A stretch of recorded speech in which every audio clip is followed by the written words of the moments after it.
Good morning and welcome to the Stick with Rick.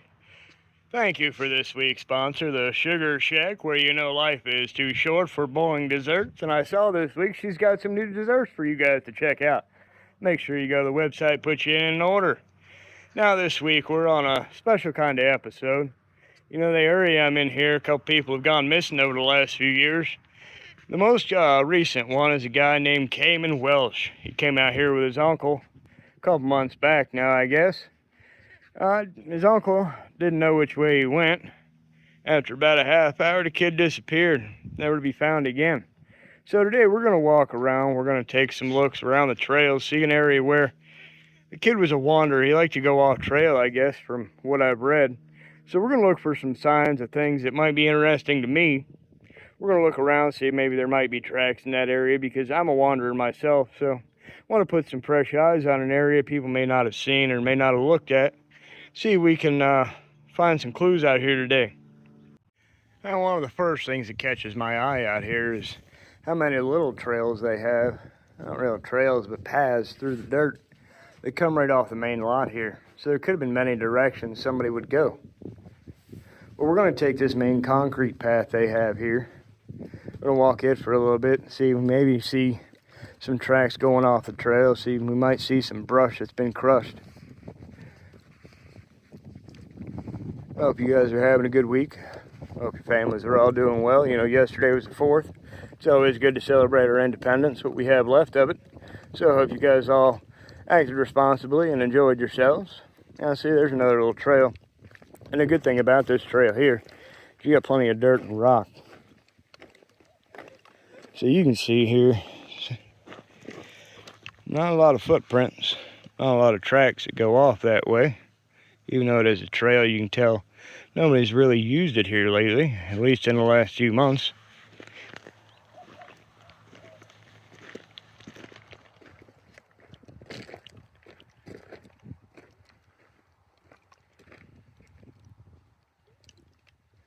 Now, as we start off this trail here, I don't really see anything that would catch my eye. I was out here to watch the sunset. I don't really catch anything yet that would invite me to watch a sunset on it, if you know what I mean. You know, a nice comfortable spot to sit, a nice picturesque view. I mean, you do have Weaver's Needle right there in front of you, but if he was this close, I imagine he would have been found already, or at least some kind of signs. So we're going to walk down this way a little bit. I got 3 bottles of water on me today, so we're going to do a little bit of hiking. Won't be very long. It's a hot day, and it's not very responsible to come out here too long. Now, over in the distance over there, you can see some evidence of old mining. It's pretty neat. Got the formations up there, pretty neat ledges and stuff. It's a good hike this morning, even though it's hot. Unfortunately, this area looks like it's burned here recently, at least within the last year or so. You know, it's sad how many irresponsible people we have out here in this state. But, you know, one thing that has caught my eye this morning is there's a lot of tracks of bigger wildlife out here. So if somebody were to stumble off trail, hurt themselves or whatnot, you can see how easily they could have been eaten. Parts of them could be all the way through this place. Now here's another trail, guys. Goes off to the right. There ain't much over there though, and there ain't much signs of traffic. Yeah, that's the good part about Arizona right now is you go through this dirt, you'll at least stomp down some of that dirt. And there ain't none of that dirt been stomped down yet. So we're gonna keep walking for a little ways. You know, the other thing I'm noticing, guys, here is most of this land, even though there's some hills, is pretty flat. And the hills themselves don't have that big of an angle, so there's not a real chance of you falling and hurting yourself or stumbling down anywhere too badly. That's one thing that catches my eye. And now here's the bench that most people would sit at and watch the sunset. This would be the end of your trail. This would be where most people would stop. So we're going to take a look around here, because there are a few trails that lead off and around. See which way most people would go, see which way some people have gone. See, a lot of them lead down here to the wash, one way or the other. Now you can tell there's been, oh, little ground squirrel. You can tell there's been traffic down that wash. Nothing really going up other than animals. Nothing really to your right. So if you were to go any further from here to find a better vantage point, I imagine you'd have to head this direction. And this seems like the path that most people would use. Heads directly down here into this wash. Like I said, none of these washes seem to be that steep, seem to be that dangerous. So how could somebody just go missing out here in a place where it's not that easy to miss? It's all flat, there's not a lot of hidey holes. Like I said, there's hills, but they're not that steep, they're not that dangerous. And looking through here, you can tell there's been a few people down that trail, but not many. Boy, is it hot this morning. We're going to take a little bit further down, walk down this wash, turn back around. It's too hot to be out here too long today, guys. Alright, guys, I've gone far enough down this trail here to at least convince myself that if he was missing from this location, he wouldn't have come down this valley here. Not enough tracks that lead out that way. There's a whole lot coming back. There's not a whole lot going out. And there's nothing coming off the sides of these to suggest somebody went wandering too far. See, we have the steps here. You have my boot print, and you have a boot print above that coming back down from that ledge. But there's nothing coming from up there. And there's no other real footprints or paths, any kind of wildlife that's been stomped down too much, where you could think that somebody came off trail here and went somewhere. So now what we're going to do is we're going to go back to the parking lot. We're going to take a look around. And he said he went missing between here and Tortilla Flat. That's what I'm going to go off of anyways, because reading the story, I don't think that he made it down to the vista here. I think something happened in between, and there's a story that's just not being told. So we're going to continue to follow what I think might be the trail. Now this is the last big trail we have here heading off the main section, so we'll walk down this way a little bit. See if there's any wildlife we can see has been disturbed. See if we can see any signs of anything. Judging by the trajectory of this trail, this might have been the one that was used just because of the angles you can see Weaver's Needle from if you get to a clearing.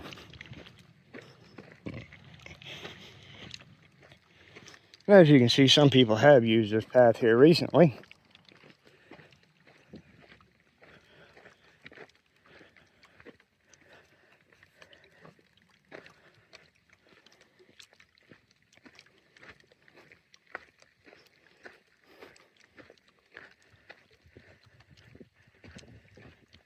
There's no real disturbances around this main area here.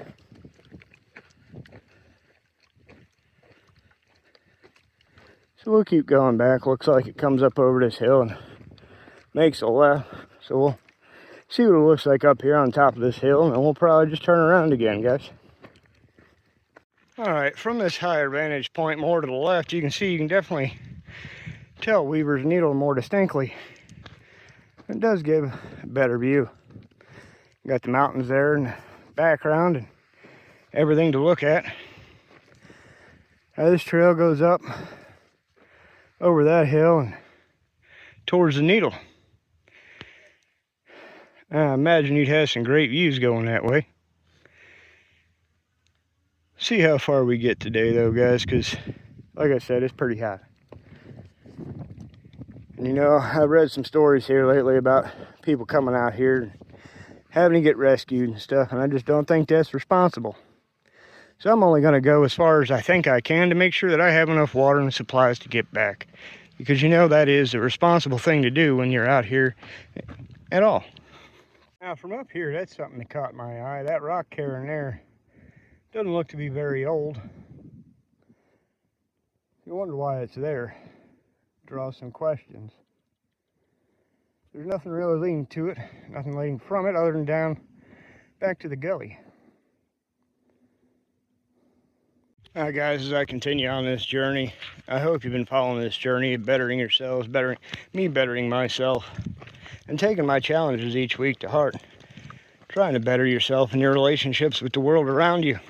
I want to thank you for tuning in and being a part of my story, watching my stories, watching my hikes. Now today we got a kind of flat landscape out here. Not a whole lot to look at other than the mountain in front of us. But it's a good hike. And you know, this week's challenge, guys, is I want you to try and stay grounded.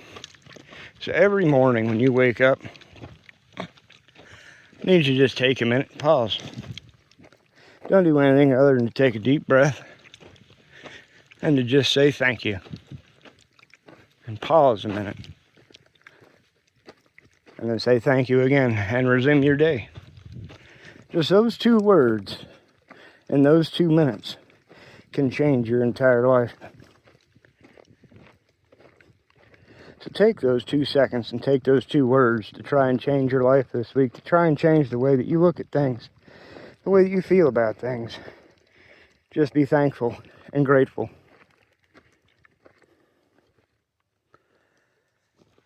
Now I'm getting to the top of this hill here, then I'll be turning around. My first bottle of water is gone. So that means I have 2 left. That means I'm going to make sure that I have at least 1 to get back to the truck. And as I climb this here, you can kind of tell why somebody would use this to check the vantage point, you know. Eventually, when you get to the top of this hill, I imagine we're going to have a good, clear view of Weaver's Needle.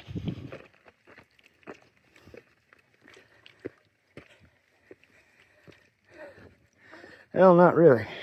You still got more hills in your way. Now, it doesn't make a whole lot of sense as the sun's going down. I've been out here hiking about an hour. I went 20 minutes one way, about 40 minutes this way. And now while I do see some piping and some signs of old mines out here, something that still may be in existence because those white pipes don't look to be too old, really haven't found a lot to suggest why somebody might disappear out here. Now, is it possible they stumbled on the reasons for those pipes? It's possible. I guess anything's possible. But is it logical? A lot of times in scenarios like that, so we must ask ourselves, is it logical? And we've got fencing up here. Doesn't seem to go anywhere else but on this hill. We do have a path here. Like I told you, I was going to take you as far to the top of this hill as I could get before I turned around. Just so happens that fence is right there. And we have a decent little trail that leads up to it. Well, what's the fence for and why was it there? And is it because of those white pipes?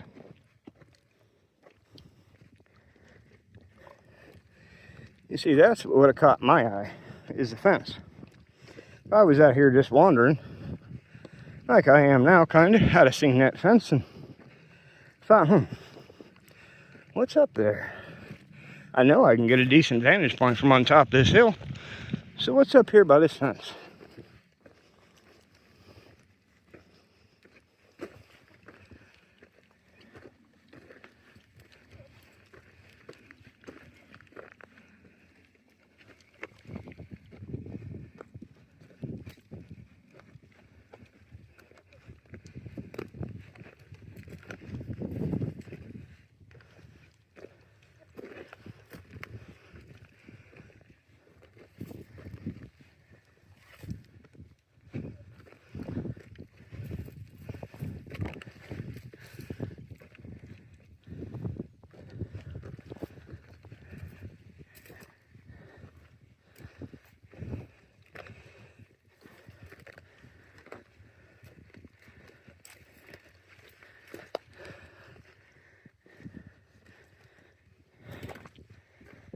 Alright, so here we are at the fence.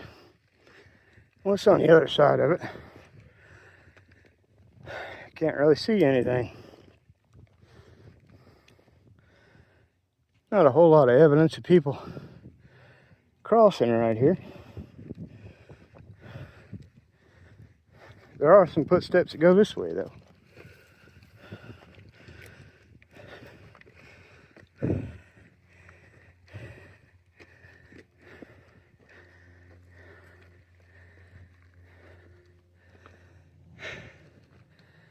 And there doesn't seem to be a whole lot of nothing, guys. Not at all. Well, we made it to the top of the hill. As you can see, this is the best spot to see Weaver's Needle from over here. So if he made it anywhere, would have been here. And I guess anybody behind me that decides to search for this poor, unfortunate fella, I'd say right here is a good place to start. Now it's too hot for me to go any further, but I'm going to turn around. I hope you guys enjoyed this episode, looking for me, walking with me, exploring the different things I've seen. There are different possibilities, certainly, of what happened here, what happened to that man. But if any of those possibilities are in this area, in my mind, it would have to be around here. This would be the only spot, as a wanderer myself, I would have found. I would have followed that fence, and right here I could have watched the perfect sunset. That's a perfect picture of Weaver's Needle. I'm even going to zoom it in for you. See how well you can see that from here? Wouldn't you sit here and watch the sunset? Alright guys, we make our way back to the truck. Just want to kind of drive home some important details to you when it comes to hiking out here. First thing you want to do is make sure you don't go by yourself.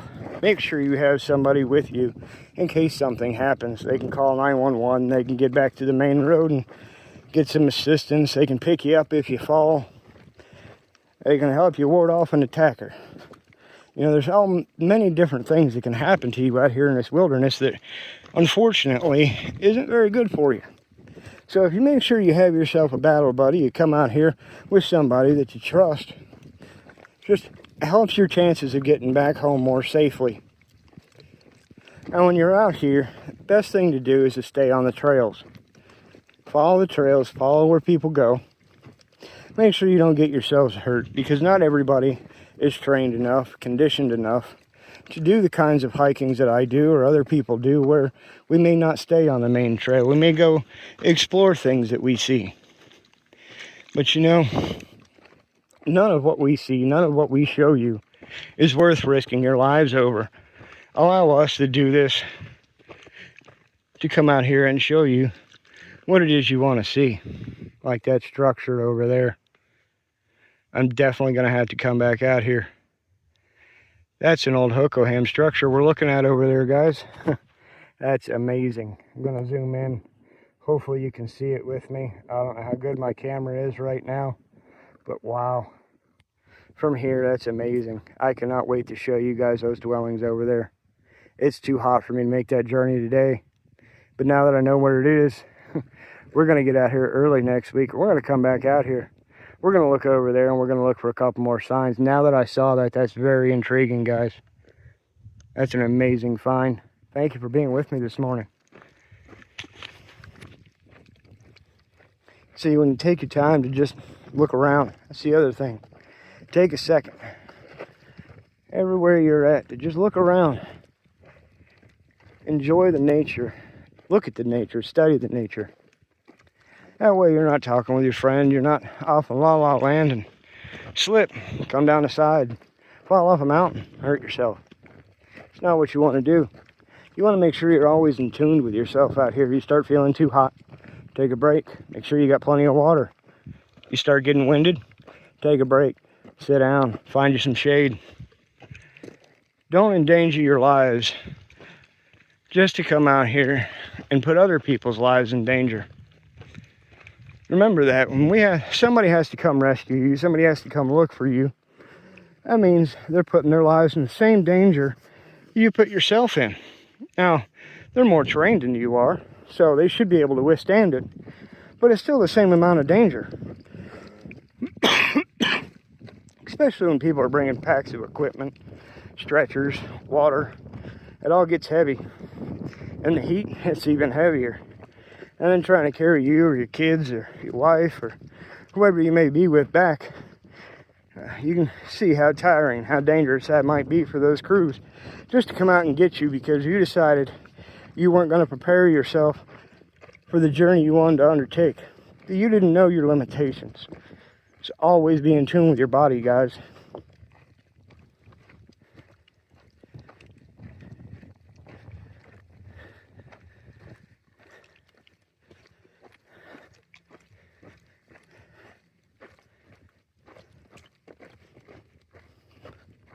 Now coming back this way, you can see just how dangerous part of it is. I mean, it's slippery. So you could slip right here on a main trail and hurt yourself a little bit. But like I said, if he was on the main trail or just off the main trail, people would have found this poor unfortunate fellow. And now the only clues that I've seen today is that fence post or that dwelling over there. Now, while I'd hate to think it might be that dwelling, you never know. My instinct says it's that fence. That fence had the best viewpoint. That fence would have been the best place to sit down and enjoy the rest of your evening. What happened to him from that fence is the real question. Again, I want to thank my sponsor this week, Sugar Shack, where life is too short for boring desserts. I hope I didn't bore you guys this week with my incoherent ramblings of possibilities and situations. I want to thank you for tuning in. I want to thank you guys for supporting me. It's amazing to be able to bring this stuff to you guys. Come winter, I got a whole lot of stuff planned. It'll blow your minds. Until I catch you next time, I hope you guys enjoy your lives, enjoy your families, and keep it easy.